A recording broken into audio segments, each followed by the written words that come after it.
So if you've ever traveled down Highway 259 on the west part of the lake to get to Real Island, Parker Creek, Little Kalijah, you have probably passed by Southern Star Farms or seen the advertising on Lake Magazine or around about the local alpaca farm. Well, we are here with Mr. Bill Peacock, the owner of the farm. Thank you for spending time with us. Oh, my pleasure. Thank you. I'm in love with your babies here. They're so pretty. Thank you. They are very friendly and fun to be around and fun to take care of. They're all eyes. They are waiting on their breakfast dessert, right? What do they love in the morning? Well, grain, just any kind of grain. Okay, so we've got many big eyes and sweet smiles, if you will, looking at us and wondering what in the world we're doing. So tell us about your farm.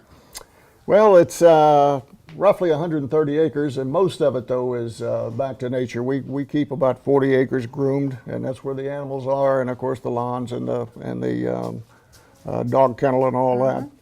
But the majority of it is back to nature. Like I say, we've got some trails through it for hiking and riding horses and that sort of thing. Okay. And how long have you been here?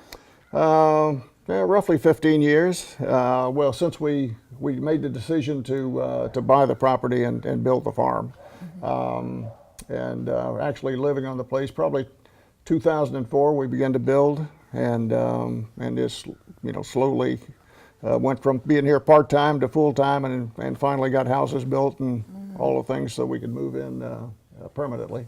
So why alpacas?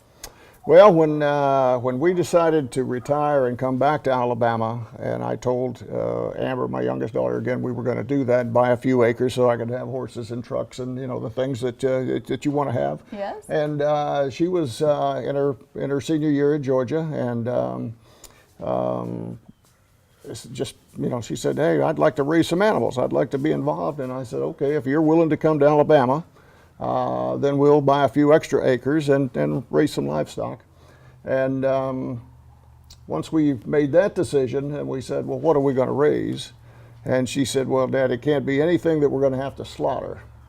And I said, "Well, that limits our options." But we just started researching what was out there and what was a good animal to raise, and came up with alpacas. And we actually bought the first one from a farm in Georgia, close to the University of Georgia, so Amber could get familiar with them before she graduated, before we actually started building this. Okay, so the alpacas or Georgia Bulldogs. Yeah, there you go. The first one was, absolutely. Yeah. Okay. How many do you have now? And roughly 40. Oh. Yeah. Okay. And you can see there's a few across the way. Those are boys. We keep the boys and girls separated, needless to say. But then we've got the large herd behind us that are girls.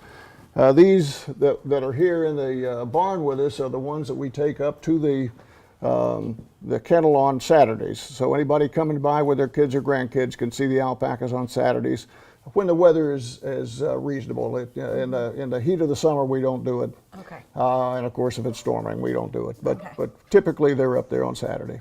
Okay, so you were kind of talking about alpacas and how they love to be with their families, and then they even make friends. Teach us about the little personalities of this animal that you don't see every day. Yeah, and they do have personalities, and anybody that's got animals realizes that most animals have their own. Some are friendlier than others, and some dogs even are dogs. They prefer the dogs. Some are people. They prefer people.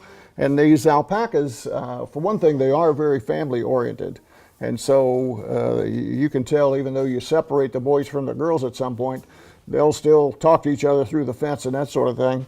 But the real interesting thing is you'll see two babies from different moms bond, and they'll be inseparable as long as they're running around the barnyard. You'll think they're brothers or sisters or whatever. They really do bond and stick together. They're just good friends. Yeah, good friends. That's awesome. 3 Pyrenees. 3 Great Pyrenees, yeah. That's kind of cool. They're beautiful too. Well, they're not only beautiful, but they're working dogs. I mean, they actually, the cats are too. I mean, the cats are here to keep the mice away and that sort of thing. The dogs, of course, protect the alpacas, and they're defenseless on their own. And so you have to have something to protect them. And we rescued all 3 of the Pyrenees. My daughter Amber knows most of the animal shelters around the different counties around us, and so when we needed a Pyrenees, she reached out to some people, and sure enough, she got calls back pretty quick that they had picked up some Pyrenees and weren't going to be able to have them adopted, and so she went up and picked them up. So, but because they're bred for this kind of thing, when you bring a Great Pyrenees into the barn, the animals recognize them and they recognize the animals, so there's no problem. Where if you bring a Cocker Spaniel or a different type of dog in here, the alpacas all say, oh no, that's the enemy, and they'll start screaming and backing away and all that. I mean, there's just something about those dogs that they're accepted with the animals. And so, and they don't, they don't chase the alpacas. It's just something that's inbred in both species of animal. So tell us about your shop in case somebody gets to come by on a Saturday, bring your kids, your friends, your grandchildren, and then what all do you have up there for us to enjoy? Well, the alpaca store is part of Amber's dog boarding facility, but the yarn that's for sale in the store came from our animals. And it's actually sent to a mill in Tennessee where they clean and dye, and there's a lot of yarn that's Auburn and Alabama colors. Okay. And there's a lot of other things up there with the college theme. Okay. And then there's throw rugs that are made out of our alpaca fiber, and we actually send that fiber to Texas, and they make the throw rugs for different sizes, and we actually have had several people order a certain size, and so it takes a little time, but we can actually have it made to fit whatever space they want. And then the rest of the products, the scarves and sweaters and different things, are imported from Peru. Okay. And so it's it's not a big store, but it's kind of a unique gift kind of a place. Yes. And the one thing they sell the most of are socks. The alpaca socks are really warm and soft, and they wick moisture, and so they're good for athletic activities, and like I say, for the hunters in the wintertime, they're really good to keep your feet warm. Good to know. Yeah. All right, well, thank you for sharing. This is awesome. You're welcome.